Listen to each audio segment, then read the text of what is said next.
Assalamu alaikum wa rahmatullahi wa barakatuh. Kamar yadda kuke gani, wannan shine program Zero Classified. Abin yana ta kankama a Agadez yadda kuke gani.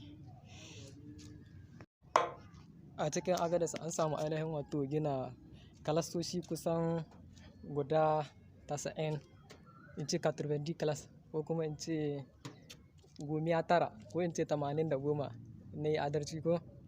A halin yanzu an samu gina su a Agadez. Wannan shine program Zero Classified. Mutane suna ganin idan aka ci gaba da haka, kahin shugaban ƙasa mai mulki wato Bazoum Mohamed kahin ya ƙarasa mulkin shi, ana ganin kamar alƙawarin zai cika na Zero Classified.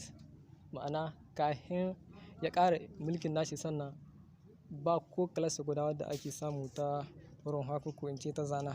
Kamar dai yadda kuke gani, malaman makarantun ne na makarantun ne daban-daban inda aka samu aka gina wannan, kowa yake zuwa yana faɗin nashi ra'ayi, yanda suke cewa a ganin su idan aka ci gaba da haka, kahin shugaban ƙasa mai mulki wato President Bazoum Mohamed kahin ya ƙarƙare wannan shekarun guda 5, sannan abin ya kankama.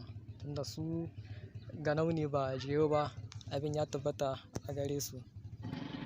Mu dai sai dai mu ce mun gode, duba da yadda haɗarurruka yake ta ragewa a cikin makarantun ne, musamman ga ƙananan yara wanda ba su san ma abin da ke musu ciwo ba. Kawai kana cikin class ta rumfa ko in ce ta zana, kawai sai ka ji wuta ta tashi. Nan da irin wannan kaga an rage haɗarurruka na irin wannan matsaloli. Ubangiji Allah ya dafa mana, Allah shi kama mana, Allah shi dafa mana. Kamar dai yadda kuke gani, ga sunan kalasoshi wasu an kammala, wa'ansu kuma har yanzu dai ana nan kan ginin. Amma dai abin ya tabbata dai su kalasta, 90 class su kowa ya tabbata akwai su a Agadez. Ga sunan masu faɗa a ji a cikin jihar Agadez, kowa ya zo yana nuna godiya, yana faɗin nashi ra'ayi game da wannan alkhairin da ya samu. Ubangiji Allah ya dafa mana, Allah shi dafa mana. Fatan da muke yi, Allah ya sa a hima haka, a hina kenan a samu wani ci gaba wanda ma ya haka. Idan su suna ganin idan aka ci gaba da haka, idan abin kahin shugaban ƙasa ya ƙare mulkin shi na shekara 5, sannan abin ya kankama. To mu son muka abin ma ya ƙara, kamar a ƙara yalwatar abun.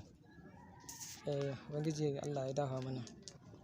To anan nake muku sallama. Assalamu alaikum wa rahmatullahi wa barakatuh. Sai kuma mun sake haɗewa a cikin wani bidiyo namu na gaba. Allah ya sada mu da alkhairi.